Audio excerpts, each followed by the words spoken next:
Gawat, makin panas. Inilah 4 berita politik terbaru hari ini. Berita pertama, tutorial cara mempersulit hidup. Mau beli bensin? Daftar dulu. Berita kedua, Jokowi disindir. Hentikan perang, harusnya langsung ke Putin, bukan ke Zelensky. Berita ketiga, jangan hanya ditutup, bubarkan Holy Wings dan penjarakan si Hotman dan Nikita Mirzani. Berita keempat, ngeri, Rocky Gerung sebut ada indikasi lengserkan Jokowi di internal PDIP. Indonesia darurat politik, butuh pemimpin sementara. Berita pertama, sindir Jokowi. Hentikan perang, harusnya langsung ke Putin, bukan sebaliknya. Ex-wakil Menteri Luar Negeri Dito Pati Jalal mengkritik Presiden Jokowi yang memilih kunjungan pertamanya ke Ukraina, kemudian Rusia dalam lawatannya mengangkat misi perdamaian. Menurut Dino, Jokowi harusnya menomorsatukan Rusia dari 2 negara yang sedang dilanda konflik peperangan tersebut. Sikap Indonesia dalam menjalin dialog perdamaian harusnya langsung ditegaskan ke Presiden Rusia, Vladimir Putin. Seruan lantang Indonesia untuk menghentikan perang seharusnya dialamatkan secara khusus dan langsung ke Presiden Putin, kata Dino. Dari perang yang telah berkecamuk di Ukraina selama beberapa bulan, pihak yang melakukan invasi secara jelas adalah Rusia. Maka dari itu, sepatutnya dialog yang dibangun Jokowi di Rusia bertemu Putin. Karena sangat jelas, Rusia yang menyerang Ukraina, bukan sebaliknya, ujar Dino. Hari ini, Presiden Jokowi bersama rombongan terbatas menggunakan kereta luar biasa KLB melanjutkan agendanya ke Rusia dari stasiun sentral Kiev, Ukraina. Perjalanan Jokowi ke Rusia via Polandia. Rombongan Jokowi akan lebih dulu tiba di stasiun Przemysl Glowny, kota Polandia. Lantas, Bandara Internasional Rzeszów Jasionka terbang ke Moskow, Rusia. Rombongan Jokowi belusukan melihat langsung kompleks apartemen di kota Irpin yang compang-camping, bekas dihantam bom, dan peluru para tentara yang berperang. Jokowi juga mengunjungi istana Mariinsky, Ukraina. Mantan wali kota Solo itu bertemu langsung Presiden Ukraina, Zelensky. Berita kedua, tutorial cara mempersulit diri. Mau beli bensin? Daftar dulu.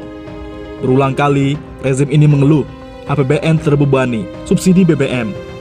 Pemerintah merasa berat, sehingga meminta rakyat berempati. Mau mengerti dan ridho BBM dinaikkan.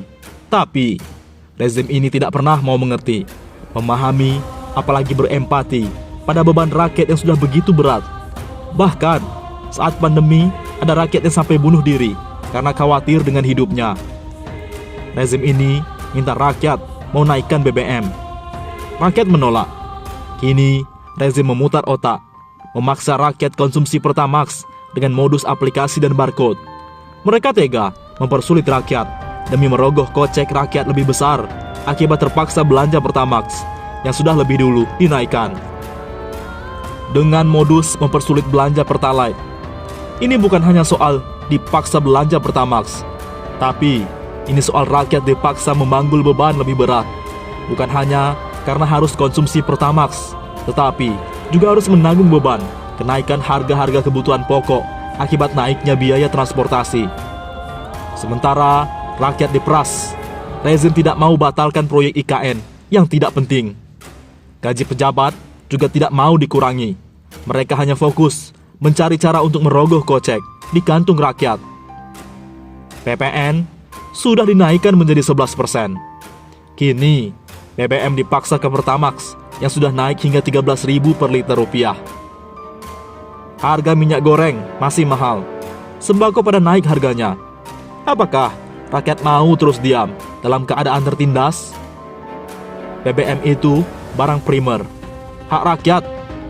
Dulu, saat minyak tanah mentah dunia turun mencapai 20 US per barrel, rakyat tidak pernah mendapat harga BBM murah.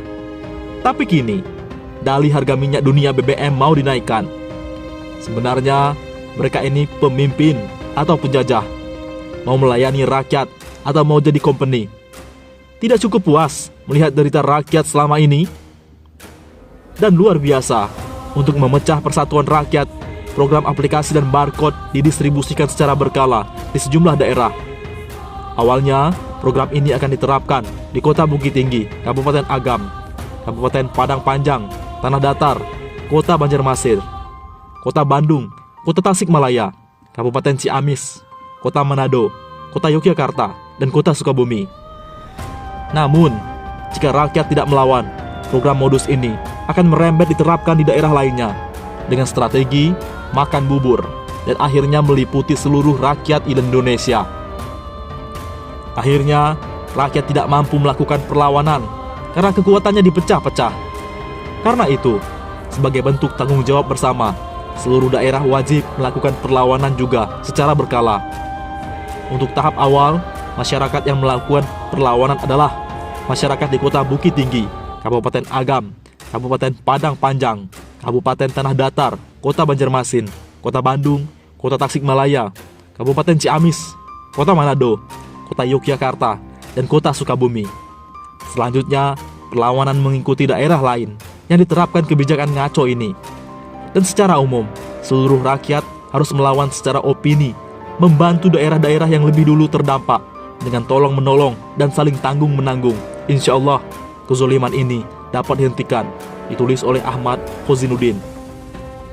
Berita ketiga, ngeri, Rocky Gerung sebut ada indikasi lengserkan Jokowi di internal PDIP. Indonesia darurat politik, butuh pemimpin sementara. Pemerhati politik Rocky Gerung mengamati ada gejolak di internal PDIP yang mengarah pada pelengseran Jokowi sebagai presiden. Ia tak membeberkan dinamika tersebut secara gamblang. Namun kata dia, hal itu bisa diamati lewat pidato Ketua Umum PDIP Megawati Soekarno Putri. Rocky mengendus adanya kecemasan di tubuh Partai Banteng yang mengakibatkan timbulnya gejolak politik. Pada gilirannya, kata dia, semua pihak nyaris meragukan apakah usia kekuasaan Jokowi akan sampai pada 2024 mendatang. Pidato Megawati mengindikasikan adanya kekacauan di internal PDIP. Kalau terjadi perubahan politik ketika Jokowi akan dilengserkan, dia bisa intervensi melalui MK, ujar Rocky dalam acara yang diselenggarakan Simpul Jaringan Umat Institut di 1001 Hotel Palembang, Selasa 28 Juni. Pria yang sering disebut-sebut filsuf ini menilai Indonesia sekarang membutuhkan pemimpin. Sementara, tak hanya itu, ia bahkan mengajak masyarakat untuk bersiaga dengan keadaan darurat politik. Politik itu membatalkan hal yang tak mungkin. Kalau rakyat yang beri tiket untuk Lanyala, maka bukan tak mungkin jadi presiden. Kita berharap pemerintahan mulus hingga 2024. Tapi, kalau tak mulus, kita harus mempersiapkan panitia dalam keadaan darurat, tegasnya. Menurut Rocky, gejolak politik tersebut terjadi lantaran Indonesia mulai meninggalkan prinsip demokrasi. Hal ini terlihat dari pernyataan Presiden Joko Widodo yang menyebut oposisi tak dibutuhkan lagi sebagai penyeimbang di negara demokrasi. Praktek demokrasi di negeri ini berhenti ketika Jokowi menyebut tak butuh lagi oposisi sebagai penyeimbang, tandasnya. Sebagai informasi, pernyataan Jokowi yang menyebut Indonesia tak ada oposisi disampaikannya pada Kamis 24 Oktober lalu saat menjawab pernyataan soal bergabungnya Partai Gerindra yang sebelumnya berpasangan menjadi masuk dalam Kabinet Indonesia Maju. Menurutnya, demokrasi di Indonesia ini demokrasi gotong royong.